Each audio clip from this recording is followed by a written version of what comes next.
Good evening, everyone. Welcome to the Rangers Journal tonight on Friday, the 10th of May, in association with Manon and Inverclyde.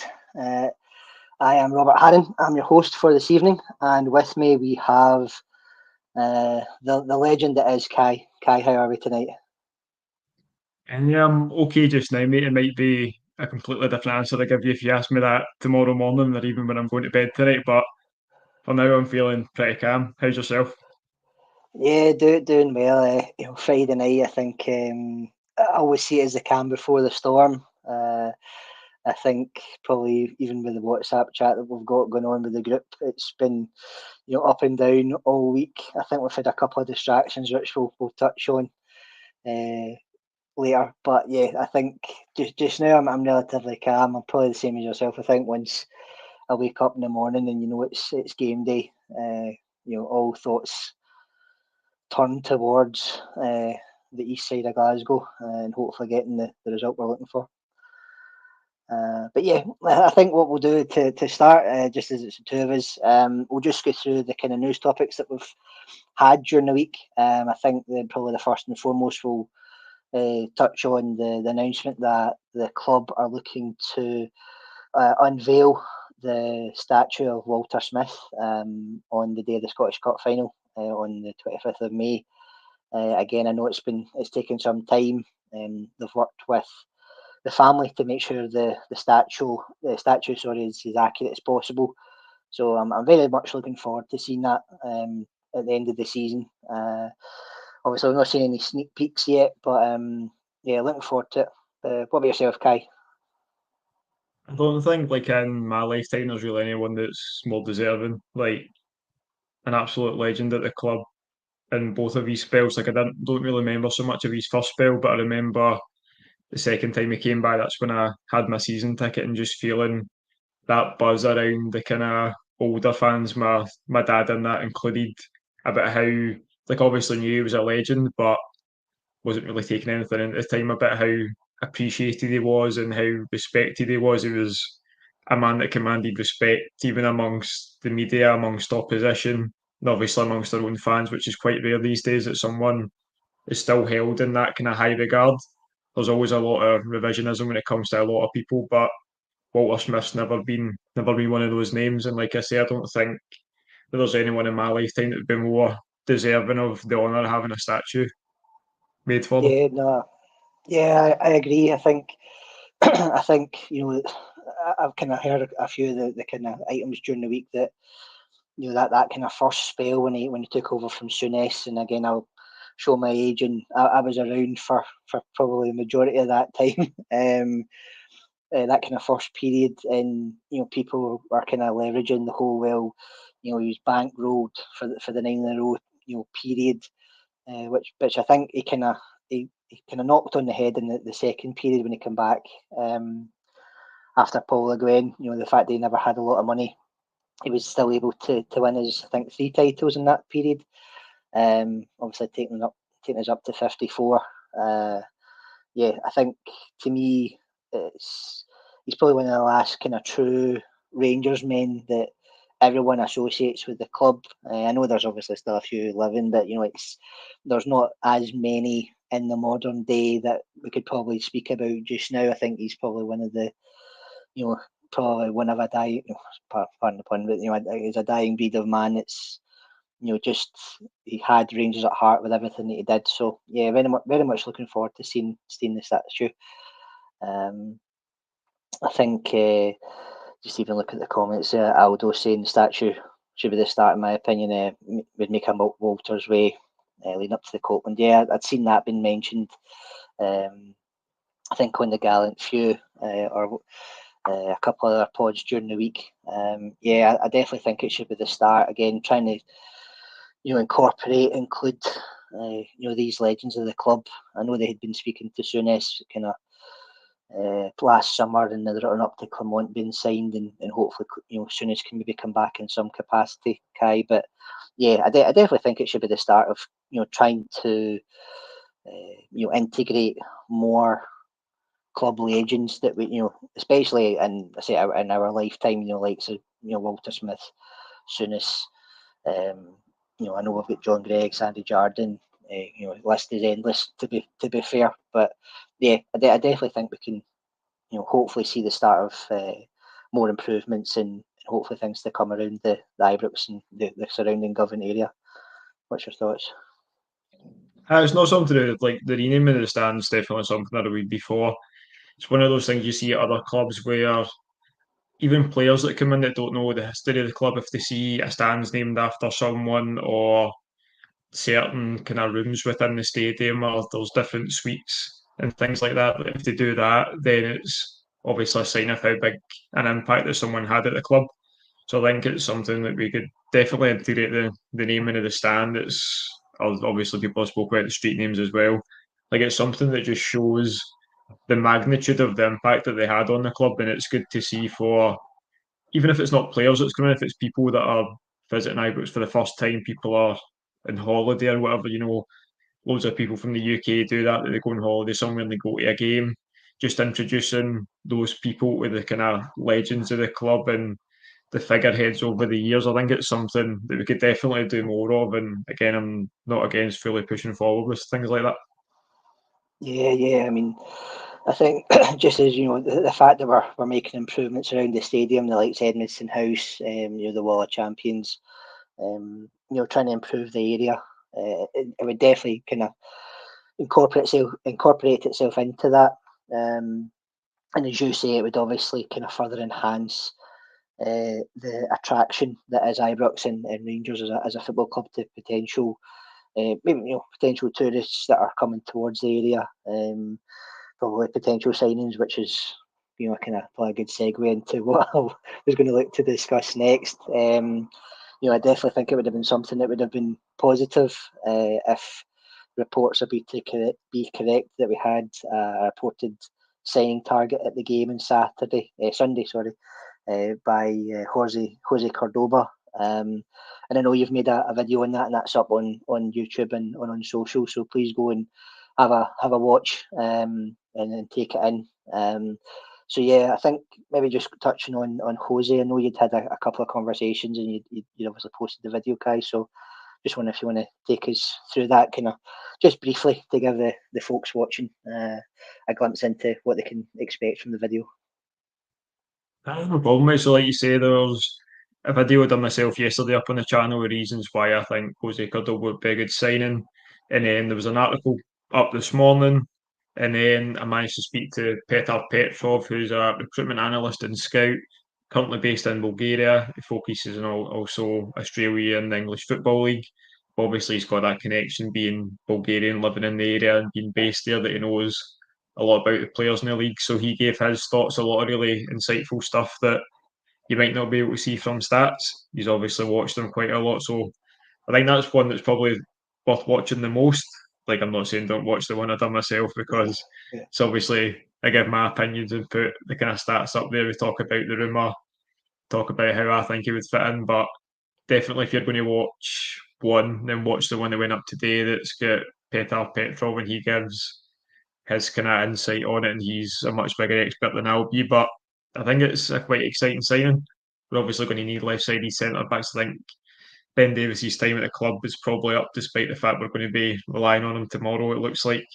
So we're going to need left-sided defenders for Cordoba. He's only 22 years old.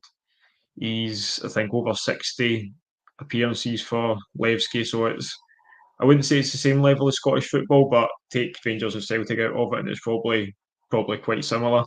So he's played at a decent level. He's had experience in the Europa Conference League. He's now a mainstay in the Panama side. He's already had 10 caps. So like I say, he's 22, left-sided centre back. He's strong, he's aggressive, he's quick, he's decent on the ball. The thing that stood out that Petar said was he tries to solve issues before they become a problem. And I looked at his numbers and he has something ridiculous like over 4 interceptions per game and over 12 recoveries. So that kind of backs that up. That he likes to be aggressive and he likes to get to the ball before the striker gets it. And I think a lot of our defensive issues against physical strikers have been our defenders let the striker get the ball and they then back in, and that brings everyone else into play. Whereas Cordoba's that aggressive that he likes to nip in and try and get the ball first. So that could be something that's interesting to see. obviously touches on. There's a couple of weaknesses. His long balls aren't the best, which might be a good thing. Because he says he's good at breaking passes through the lines, which is really what you like to see from your centre half. It doesn't need to be that 60, 70 yard pass that goes and tries 10 times a game. I'm sick of seeing that, especially more so this season. It's not come off as much. So it's maybe a good thing that he's not attempting them as much. He likes to, obviously, John Suter does it quite a lot. Those kind of punchy passes that break the lines and get us up the park. So Cordoba's supposed to be really good at them. I think it's an interesting signing. Again, he's entering the last year of his contract, so the rumoured fee's about €2 million. So it's an exciting market we're looking at, an exciting profile, and hopefully if he comes in, he does the business when he gets through the door. Yeah, I would tend to agree. I said just before we jumped on, live, that I watched the video and I thought it was very insightful. And I think it excites me to the with regard to the kind of the signing model, or the quoted player trading model that we're trying to implement. The fact that we're trying to get signings in early, especially the fact that he's coming into that last year. If he does sign as is reported, then again, it's very exciting. As you said, we're going to need strengthening in all areas of the park, and the fact that Clement and Coppin have looked at defence primarily from our point of view, obviously, as fans, is very good to see. So yeah, I think it looks a physical player. I've not watched any of the YouTube clips, the montages yet, so I don't know what. Maybe wait until he gets the scarf above the head before I start looking into that. But yeah, I think in signings in general, again, just touching on what you were talking about, the fact that we've kind of earmarked the likes of Diamandi. I know there's talk about Cortez signing, whether that's another loan or a permanent. Again, it's positive to see, and obviously with Cordoba, hopefully on the horizon, we're certainly well placed to start the transfer window strong.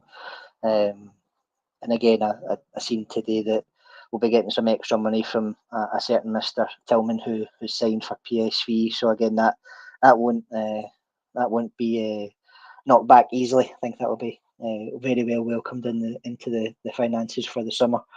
But yeah, I think touching on that, we'll move on. I know that for tonight's episode, we've got a video to show the viewers. We'll talk about it once it finishes. So if you would do the honours, Kai, and present, and then we'll obviously have a chat about it afterwards.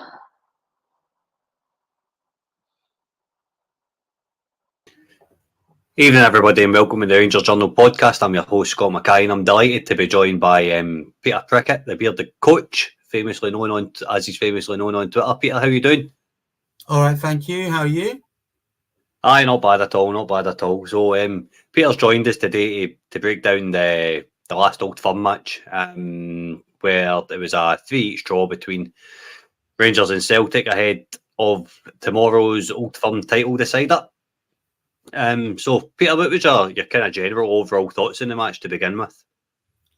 I think the basic overall on the game was it was a bit of a crazy game. Let's start there. I mean, from the very start to the very end.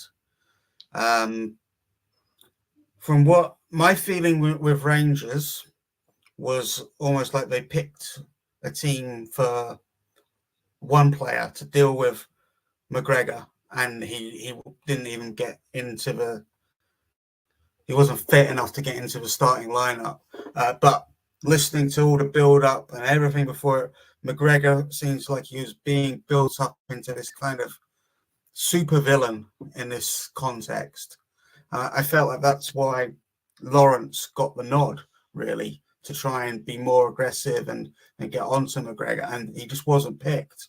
And then there's that famous old saying, everyone has a plan until they get punched in the face, and Rangers got punched into the face in moments of the game, with a bit of bad fortune, a bit of hesitation. I would suggest hesitation between goalkeeper and defender, which allowed the opening goal to happen.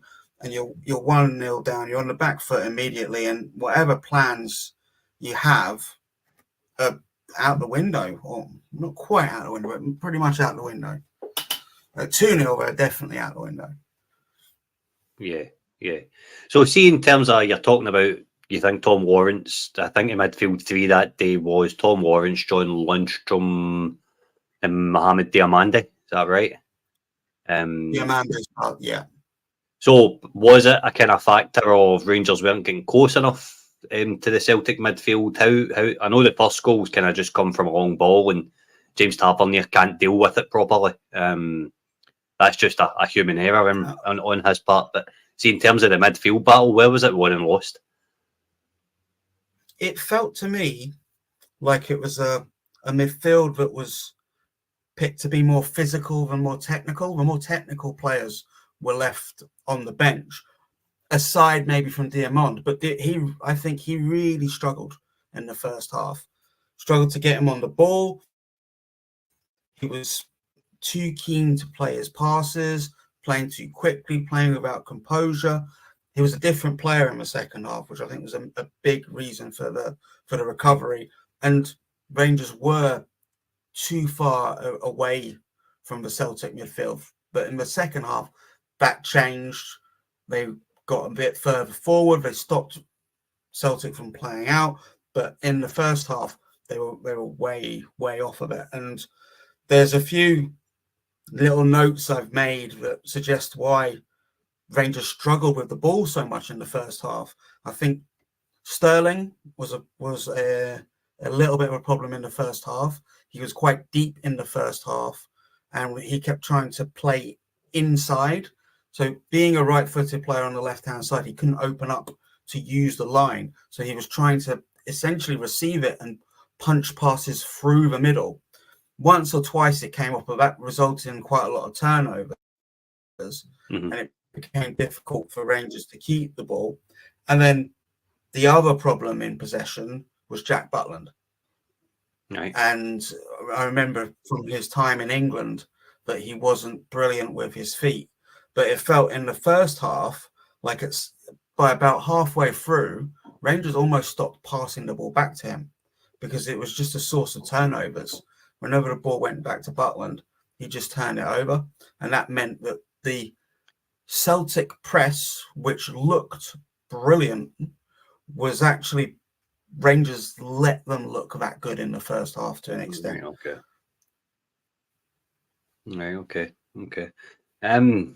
See, in terms of tactics, where do you think that Rangers need to change from the 3-3 match at Ibrox to going into the Old Firm match tomorrow? What do you think they need to do in terms of, do they need to win the midfield battle? Do they need to? I've noticed it quite a few times. Diogo Furuhashi has basically scarred Connor Goldson to a certain degree because his goals over the last kind of 3-4 matches. So when Rangers are trying to set their line high, Connor Goldson to be the one playing them one side because he's dropping deep to make sure Kyogo can't do anything. So where can Rangers win the match tomorrow? What do they need to do in your eyes?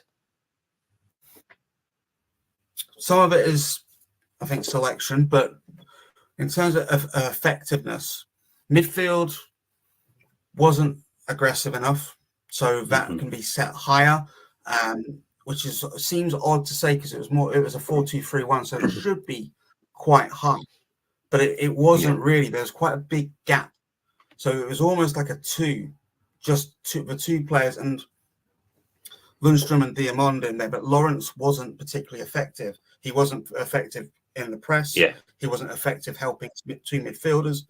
It was too distant.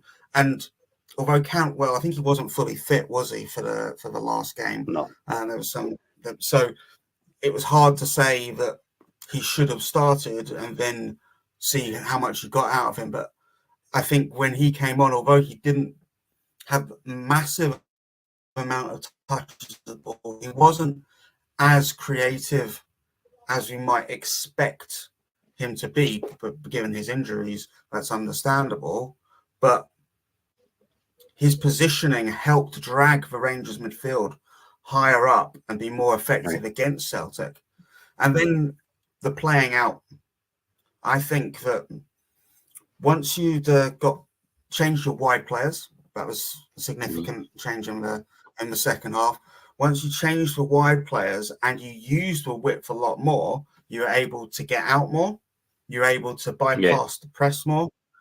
And in a way, the personnel changes affected the tactics. And that's not surprising because, you know, if you play a midfield 4-5-1, for example, and you've got Ray Parler on the right-hand side, or you've got Robert Pires on the right-hand side, it's going to play differently. Yeah. So I don't think that the actual tactical structure was much of a problem. Right, okay. It's what the personnel did. It's what the personnel did to the structure that prevented Rangers from being as effective as they might have been in the first half. Right, okay. So if Rangers play the right players tomorrow, they could get a result if they kind of, because what I've noticed against there's Kilmarnock up here, I've got a result against Celtic twice this season at home. They put them out the cup in one of the early on in the season, then they beat them just before Christmas at Rugby Park as well. And what Kilmarnock are doing is they're just playing with two wingers and two strikers and they're pressing high up the park. That seems to be the kind of the route that I think Rangers need to go. Not necessarily the two strikers, but I think pressing Celtic high up the park. The one of their centre backs, Liam Scales, he's not the best with the ball at his feet. Doesn't like it when he's under pressure. So for me, I think that's where between Celtic's at a left-sided centre back and left back, that's where Rangers should be trying to attack, while also maintaining a shape to kind of pin them. In the second half of the last Old Firm game, it was, when out of possession, a 4-4-2.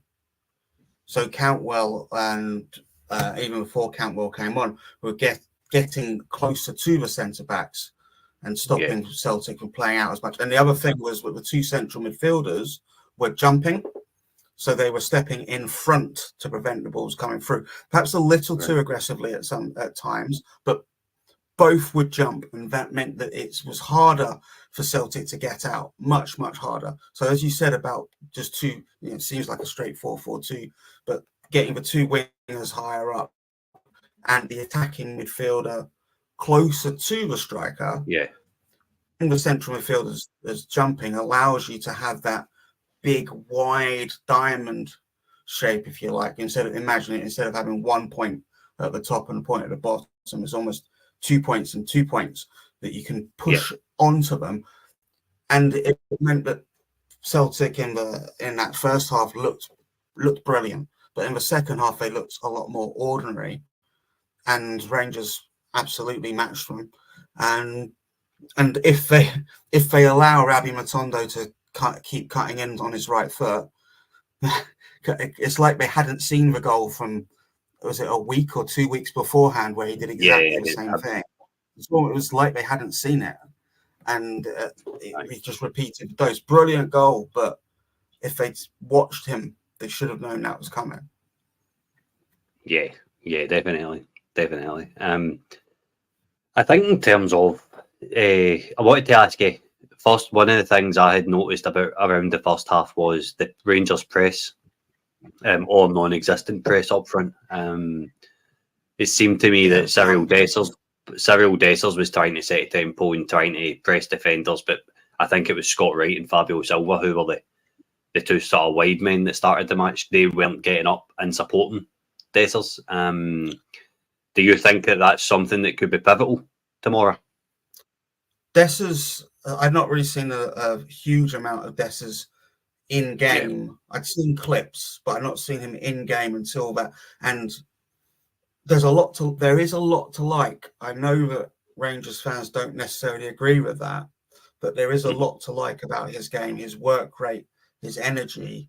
But he was doing something. It reminded me of the mid-late 90s, where you'd see strikers doing shuttle runs between centre backs, just running, chasing the ball, and they turn around and they look and go, well, where are the rest of you? it looked just like that. And yeah, Scott's Wright and Silva were not brilliant, let's put it that way, in the first half. And it was almost like they got caught between two ideas, where they got caught between trying to drop off and help the central midfield and any overloads that might appear in wide areas, and trying to get up and join Dessa's in pressing, which meant nothing happened. Which is why the substitutions the change of personnel was so pivotal. Aye, So, definitely. Yes, I completely agree with you, but I don't know if we would be saying the same thing if the two players had done their jobs. Yeah, that's the question. That's the question. So that's why I say about, was it personnel or was it tactical? Aye, it's really hard to decipher. I wouldn't say there's a gap between the two teams this season. It seemed to be that Celtic are just play better on the occasion type thing. I don't think there's a gap in terms of ability. I don't think there's two. I mean, the league table tells you that there's only 3 points between the two teams, and tomorrow there's just a wee bit. Rangers are going into this underdogs. There's not really much. There is a pressure to win, but I don't really think many people are expecting Rangers to pick up the 3 points tomorrow. So it's basically a free hit, and I think that they need to get in and they need to just press high up the park and kind of try and stop Celtic in a transition, just like you were saying, Peter, and hopefully a big man up front's get his shooting boots on and he can score a couple of goals because it's needed. I think a lot. Yeah, it does.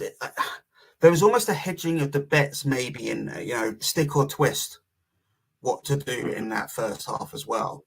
And goals change games, and a goal that early changes everything. And maybe they were rattled, they couldn't get back into the plan, and they're just sort of hanging on because it was quite ragged.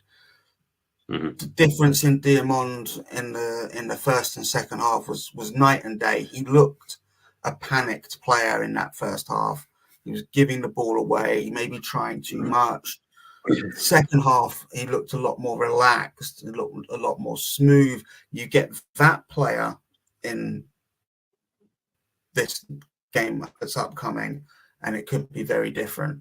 But maybe the situation where it's win or bust could mean that the first half of this game is approached like the second half of the last game. And if it is, then who knows what will happen. Because I've written down the words, where is it? Exciting mess to describe the second half. And in a way, I think that's kind of what Rangers need it to be. Because if it's a controlled game and Celtic have time to just pop the ball around and keep it, they don't need to win the game. Yeah. But Celtic, absolutely, Rangers need to get the game won. And then it's all to play for with 2 games to go.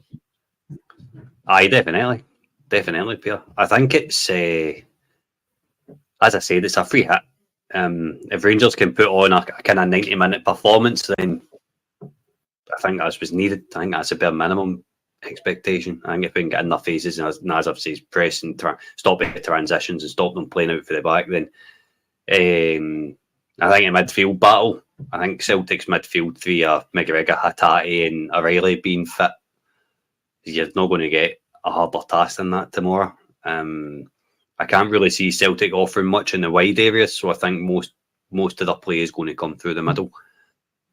That's where I think it could make this game very interesting, is because I feel like Rangers' strength is in the wider positions rather than through the middle, based on what I've seen. So and what Celtic offered defensively in those areas, I didn't think they were very strong. I don't think their fullbacks are that good relative to what Matondo, Sima can do to them. and backed up. Well, also be interesting to see where Sterling plays as well, because he played fullback. He can. One of the hallmarks of Rangers' season has been that he can play anywhere and has played almost anywhere. But where he plays would be very interesting, because as we mentioned him in the first half being too deep and not being very effectual, but in the second half was much higher up the pitch, and that really helps down that left-hand side when Matondo came on too, and that was a huge threat. That change meant that, you know, I think that he dominated the wings in the second half. Mm-hmm. Aye, definitely. Abdallah did make a big change when he came in, but I think he's injured for tomorrow. But hoping Big Phil's got something up his sleeve, because come on in his presser won't really tell you much. He just says today that there's no return of the injured players, but that could literally mean anything with a manager. It really could. It really could. Yeah. So Peter, just a quick. It would be. That's an. Oh, sorry. No, you go. What you go say? There you go. I was just going to follow up and say the interesting clash, really, of a team who want to dominate and are likely to dominate the centre versus a team who they're really going to be most effective when they use the wings and use the sides, and that's the opposite. It's like it's almost fire and ice. One strength is the other's weakness, so that could really make for quite a fascinating clash. Oh, I'd settle for just a quiet 1-0 victory. I'm not wanting an half each. I don't think my ticker could cope with it. So Peter, just one last question then. If you got a wee prediction for tomorrow, is it the wide areas that Rangers can win this match? Kind of how do Rangers win a match? That's what I think. That's where I think they can get at them, depending on who's playing. Need to get the press out earlier, let those central midfielders step up, make the 4-4-2 shape out of possession, which was really absent because Lawrence was too far away. Try and make more of a 2 against, almost going up, directly up against their 2 centre backs. And there was another pattern of play from Rangers that I've noticed.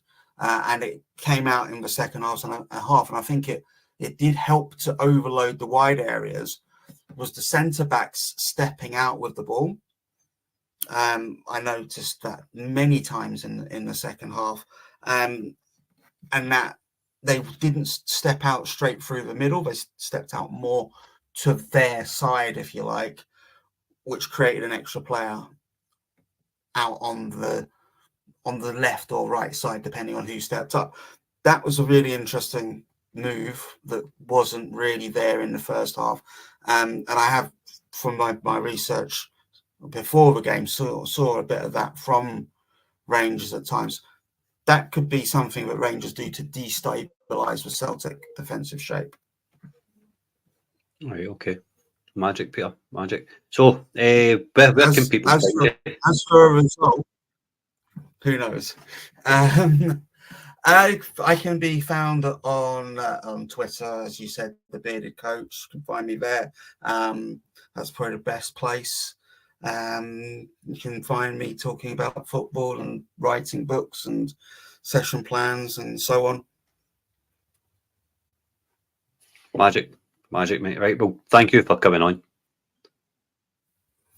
You're welcome. Hope that was interesting, and good luck for tomorrow. I think we're going to need it, to be honest with you, mate. Right, cheers. Well, let's firstly thank Scott and Peter for taking the time for the video. Thanks for putting up there, Kai. And just like magic, we've got 3 that are joining us this evening. Welcome to Dean. Thanks, Dean, for joining us this evening. How are you tonight, mate? I'm good, thank you, lads. How are you both doing?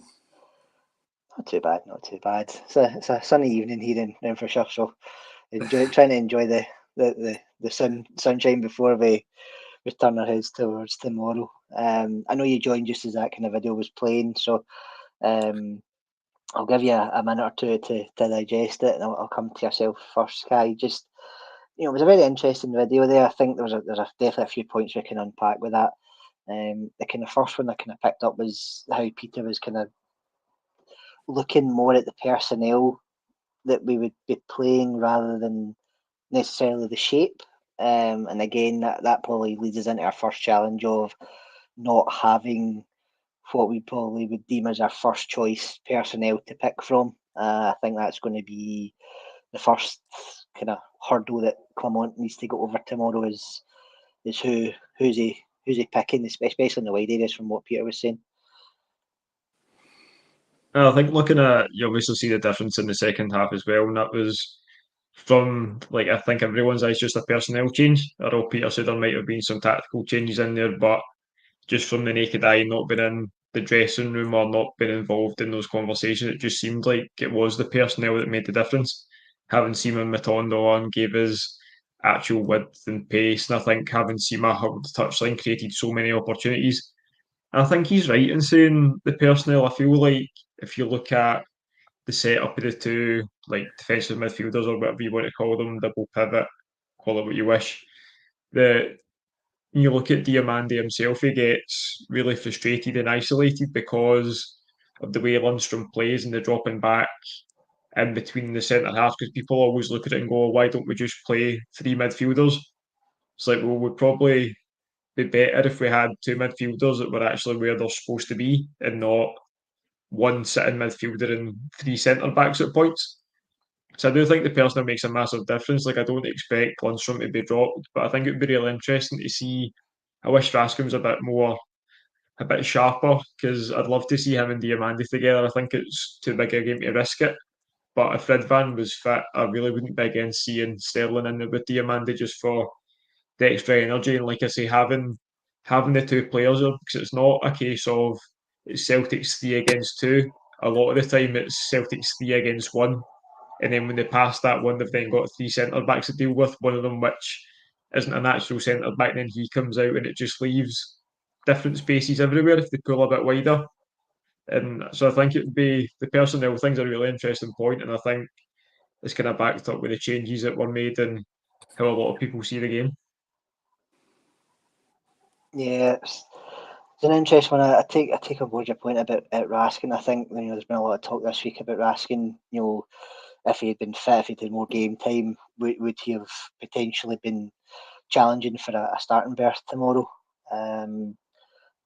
I'll come to yourself, Dean. Again, from a personnel point of view, I think, again, what Kai was touching on there, even with Sterling, based on the fact Ridvan got some minutes last week, I think it was maybe 20, 30 minutes, would you risk him just for the old firm? It's a kind of last throw of the dice for the league anyway. Would you throw him in and maybe push Sterling into the midfield?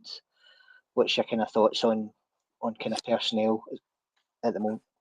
Well, I think I said in the group chat earlier on, the old cliche, if he's fit enough to be in the bench, he's fit enough to start the game. And I can understand the caution of erring on the side of caution by playing him, because obviously the Euros is coming up and that's going to be massive for his own personal, career and things like that, being a major tournament. And I can understand there being like caution about starting him in such an important game and blah blah blah blah blah. But his wages are paid by us, so in my opinion is if he's fit enough to be in the bench, he should be starting. And that's, I know people might think that's an old way of looking at things and blah blah blah blah blah, but that's kind of where I'm at. We don't really have anybody else to go in there, and playing Sterling in midfield I think is imperative, because as you just touched on there, his dropping Lundstrom would probably, like Kai was just saying this, I'm just kind of echoing that. When you're putting Sterling in there, you don't really need to, I guess, worry about the defensive side of it, because if he is slightly further forward, his athleticism on its own can make up ground to intercept the ball, make that challenge, which he's brilliant at it. So, and Lundstrom dropping back and stuff, again, from an attacking point of view, just slows everything down as well, doesn't it? And it's a game that we need to be winning. So that just kind of, all those things point to playing Sterling. But we'll have to see how we line up, obviously. But yeah, I'd be playing with Van. As far as I'm concerned, he should be one of the first names on the team sheet tomorrow. Yeah, it's hard to argue with that, Dean. I think for me, as you said it, he looked positive last week again. I know we were against 10 men when he came on, with Kilmarnock, but yeah, I think we really need some more athleticism, more energy in the middle of the park. I think as you both kind of echo, I don't think Lundstram will get dropped just because I think he seems to be one of the manager's favourites. But I just don't think we've got the legs in the middle of the park. I think you look back at the last game, I don't think Lawrence and Lundstram worked. So for me, I would prefer, even if it was Lundstram and Sterling as the kind of two, and then you push Diamandi further forward, but then you've got the kind of problem with the wings and maybe not so much up front, but definitely from the wide angle. Who do you then look to play? Do you push Cantwell out wide and Lawrence out wide, since we know that as much as they don't like playing in those positions, that they would offer slightly more creativity, slightly more aggression, for lack of a better word, going forward. In such a critical game. A lot of people are saying it's a must win. It's definitely a must not lose. But maybe come back to yourself, Kai. If we were to go with Sterling in the middle of the park, if Red Van were to play left back, how would you see the kind of front four lining up? It's the $1 million question, isn't it, mate? I mean, just the kind of last point on Lundstram, like a lot of, not every game, but issues we have sometimes comes with if Lundstram's the one that drops deep to play that long ball. Obviously, we spoke about the kind of ball that Goldson plays quite a lot, but when it's Lundstram that drops in and plays that ball, when the ball comes back, you can have 4 players running at Diamandi in that square. Everyone gets dragged out and positionally it's a mess. So I wouldn't even be against moving Diamandi into the 10 because he'll obviously always want to drop in and get the ball. You can see how much he wants to dictate the play, he tries to dictate where his own teammates should be. Like you literally see him getting on the ball and pointing to where he wants to pass it to, and there's no players there. Like it must be so frustrating. Like I've never been a good enough player to be able to kind of walk into a team and do that. But the fact it's been noticed that he's doing this week in and week out. If he's not on the ball, he's even telling the players on the ball where to pass it, and sometimes there's no options there. So I think you need to kind of pack out that midfield, but there's at least a couple of options every time. So I think even if you go with someone like Lawrence on the left, I know a lot of fans don't like it because of the lack of pace thing, but it's where he played a lot at Derby. It's where he gets a lot of his goals. He likes to cut inside. He's got a brilliant right foot. We've obviously seen he's finally scored one of those goals we've been waiting for him to score for so long. Yeah. Last weekend, we've seen so many clips of him scoring goals like that. Again, obviously, Matondo does at Ibrox. That's what Lawrence can provide for him. They might not have that blistering pace, but he's the type of player that's going to drop in and provide an option, which I think might be what we need. So it might be a case of you don't go with natural. I say natural with, we've only really got what right. If Sterling moves up there and McCausland as options, Fabio Silva's obviously there as well, but they are completely different players. So I wouldn't be against having Lawrence out there. I'd still probably go McCausland on the right with Dessers to the middle. But again, I seen someone mention in the comments earlier about Sterling playing on the right so he can double upon Maeda. Again, I think that's a good option, but I think that's why a lot of people want McCausland to be there, because as much as he does track back, he wasn't much help in the game at Parkhead. So I think that's the biggest thing. We need energy in the middle of the park, and we also need to give Tav help when it comes to Maeda. So it's a massive shame we can't play Sterling in both positions. So I don't envy Clermont at all having to select the kind of front four as it is. Yeah, it's definitely why he's getting paid the big bucks. Certainly, I think just touching on that, I think if you look at the kind of play devil's advocate maybe and say if he puts Diamandi and Lundstram in that kind of two, pushes Sterling out wide right, where he's kind of played for at least one of the games. Probably come to yourself, Dean. Who would you then look at as maybe playing left side in that kind of 10 role if Sterling's playing wide right? If we're going to keep Diamande and Lundstram as that kind of the two centre sitting midfielders, obviously a lot of clamour for Silva not to start, but what's your thoughts on kind of who would take those positions based on who we've got available? It's a tough one, it really is, because you're kind of wanting to have the width, as our guest was just saying. And if Ridvan plays, Ridvan's actually really good at coming inside with the ball and kind of being inverted, if that's the right term, and coming in with the ball. And so you're going to be needing somebody to pull drag the defence to go into the wing. So, I mean, who's the best person that we've got available to do that? I mean, I'm out of ideas there. I really am, to be quite honest with you.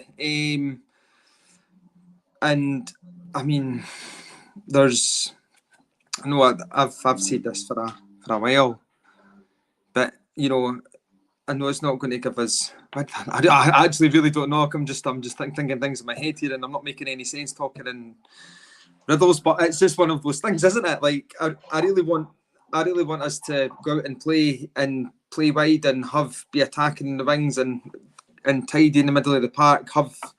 But I mean, I really, really don't know. Silva to me just isn't. Doesn't fill me with much hope and confidence that he's going to be that player. Celebration kind of, negates the fact that he's going to, be able to do something for the team. I think he's just going to be able to do it for himself.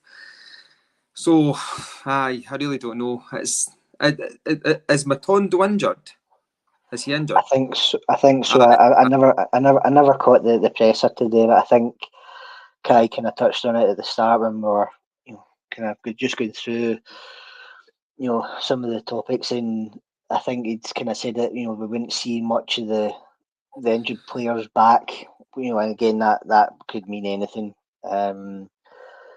For me, the difficulty, again, maybe touching back on the video that Scotty did, was that Peter had mentioned looking at the fullback area at Celtic with Johnston and probably Taylor playing those positions. They're maybe not the strongest. You wouldn't have to necessarily have physicality against them. There may be a way to be more creative against them. So for me, it would be interesting to see again. If you keep Sterling out wide right, you could probably interchange with Lawrence and Campbell in the 10 and out wide left. Again with Redvan maybe tucking in and then being that inverted fullback. I think again, as we kind of touched on just after the video stopped, the personnel challenges that we've got with the lack of width and wide players available to us at the moment is definitely what's going to handcuff Clement to maybe playing someone in a position they may necessarily don't want to play. I think we'd all agree that we'll probably see Dessers playing as a lone striker, but it's that kind of front three kind of behind him that are really up for grabs. I think, as I said, Lawrence has come into form. Obviously, that's scoring that absolute peach last week. He's definitely in with a shout. Cantwell, is this the game that he finally kind of steps up and shows us what we've all been waiting for? He takes a game, has plays as a masterclass, whatever you want to call it. I think that's really where I say personally, I think that's where we'll struggle in terms of trying to understand what the manager does. And again, it's easier said than done. But I think just based on the video, I do think we can get at them. It's just again, it comes down to personnel. I think I've seen a couple of the comments there. If you see the likes of Wright coming on, he's okay as a squad player, but you really don't want to have him as your starting winger in an Old Firm game again. McCausland's maybe a bit too lightweight. Kind of just as both yourself, Kai and Dean touched on, it's you want to have that energy, you want to have that kind of physicality as well. But I think we also need to have that creativity, and whether or not you put Sterling in with Lundstrom, that kind of front three. Do you have Diamandi, Lawrence, and Cantwell? There's definitely a couple of options there, but at the same time, you're limited with, as I say, because we've got a lack of wide players. Just having a wee quick look through, see a couple of the comments there as well from Paul, just giving his lineup. I know we've not got the slides to do, but maybe just go yourself, Kai. What do you think the lineup will be? Tomorrow. I think looking at what we have, obviously Butland, Tav, Suter on the right, Ben Davis on the left, Chuck and Ridvan in there, like Dean said. This is a game we really need him for. See if he gives us 60, 70 minutes, if he's not fit for the remaining 2 games, like that's fine. Like this is a game we need him for. I think we can survive without having to put Sterling back to left back for the games that are still left. I think we really need Ridvan for this game. Lundstrom's going to play. Like as much as I've said and the criticism of him that I've gave, but Lundstrom's going to play. So I think it'll be Lundstrom, Diamandi. I do think he'll go with McCausland on the right. I just thought Silva was okay last week. I thought the first half that he was the only one kind of making runs beyond, which could be good this week. And then it's tough between Cantwell and Lawrence. Lawrence obviously gets the goal. I think Cantwell's been a bit off it recently. So I'll probably go Lawrence and then Dessers up top. But I think the biggest disappointment I have with not having like first choice wingers is how weak that left side of the Celtic defence is. Like I see the comments just from Celtic fans at the fact they gave Liam Scales a new deal. Never mind how we kind of see them, and then never really rated Greg Taylor either. Like it's such a weak side, and we just don't have, without putting Sterling out there, we don't have anybody that's going to really go and attack them. And I think that's the biggest disappointment. You've seen it as soon as Sima come on. Like how many times they got split, how much space there was in behind.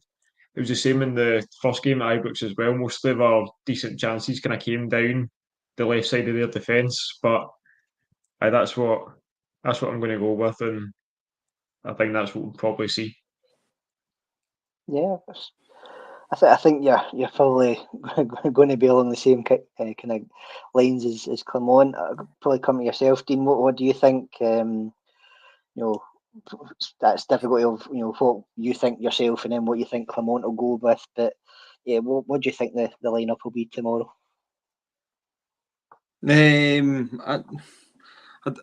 Kai, just before that answer, where did you say Sterling will play them on? Oh, another actually. I left Sterling out actually. I don't think you mentioned Sterling. No, Sterling. Sorry, Sterling the right instead of McCausland. Then I didn't even think about that. Sterling on the right ahead of McCausland. Sorry. Aye. Cheers, Dean.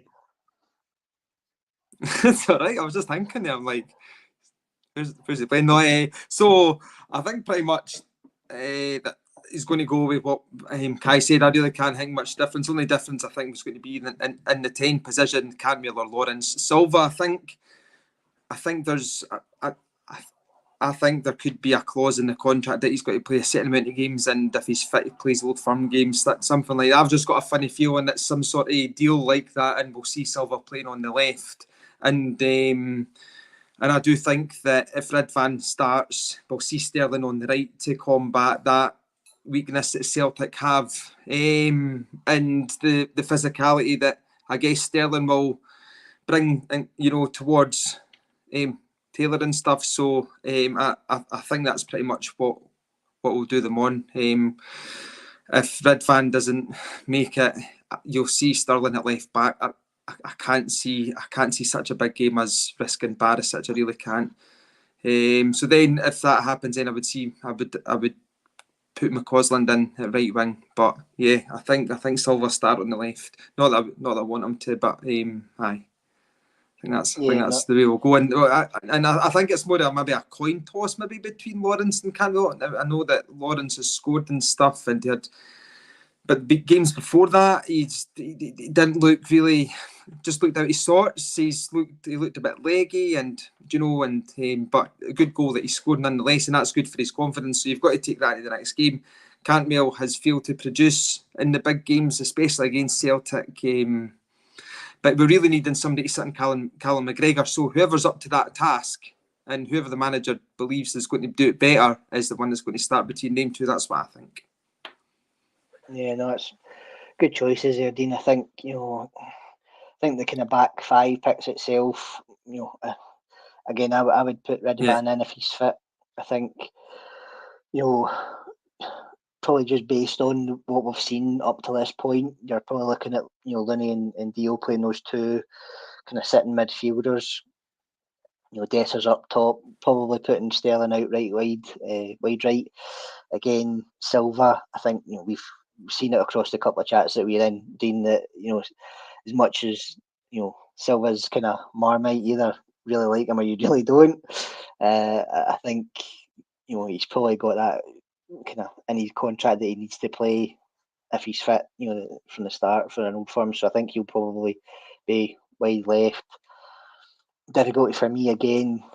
I like both Lawrence and Cantwell. I think Lawrence, because he's shown a wee bit of form, more so than Cantwell recently, probably gets the nod ahead of him in that 10 position with Dessers up top. Although, again, as I think we'd all agree, whoever plays tomorrow, needs to kind of stand up, be counted. It's been far too long since we got a positive result over on the other side of the city. But I do tend to agree with you, Dino, that whoever's kind of marking McGregor will be the key to the game, because ultimately, if he dictates the way he has done in previous games, we're not going to have a good day. It's not going to be fun, to paraphrase somebody in the media this week, in the last couple of weeks. But I think just based on kind of the time, I think we'll come to predictions before we wrap everything up. So, Kai, if you don't mind, let's give us your prediction for the game tomorrow. I'm going to go 2-1 Rangers, and there's a Tav penalty to win it, sending one side of the city into meltdown. Controversial, but I like it. Dean, what about yourself? What do you think the score will be come 2:30 tomorrow? Yeah, I'm going for 2-1 as well, and to emphasise the tough penalty, it's going to be a VAR penalty, and it's not even going to be a penalty. That's even more controversial than I like that. And we've not got time to go because I'm going to have another whole pod on the refereeing team that's going to be in place tomorrow.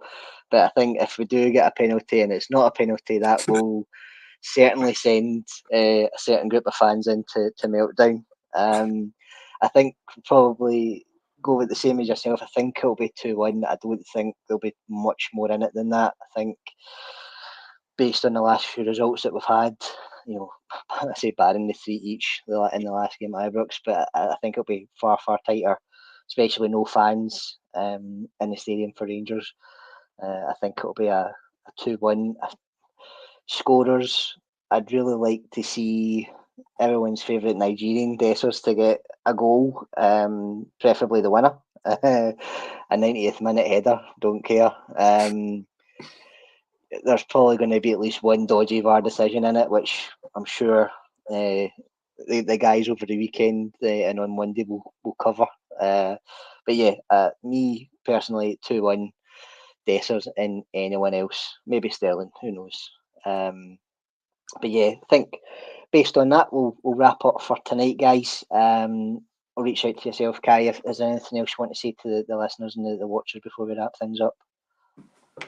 Again, we've obviously had a couple of videos up in the last couple of days. I covered Jose Cordoba myself yesterday and what I think he'd bring at the side. And then today, obviously, spoke with Per Petrov, who's a Bulgarian expert, and with a nice chat about Jose Cordoba. It was enough to distract myself from tomorrow's game until tonight. So please check them out. Like Bob said, we're live on Monday. Hopefully, we're all happy and it's smiles all around. But nah, always nice being on. No, cheers, and I appreciate you coming on, Kai. Dean, anything from yourself again? Thank you for coming in. Let's say a last minute sub. You know, as some of the comments said, it seems to be a good looking trio tonight. Probably you saved us from having less savoury comments. But anything else you want to say to the folks watching before we wrap up? Hi, just thanks very much for tuning in and getting involved in the comments.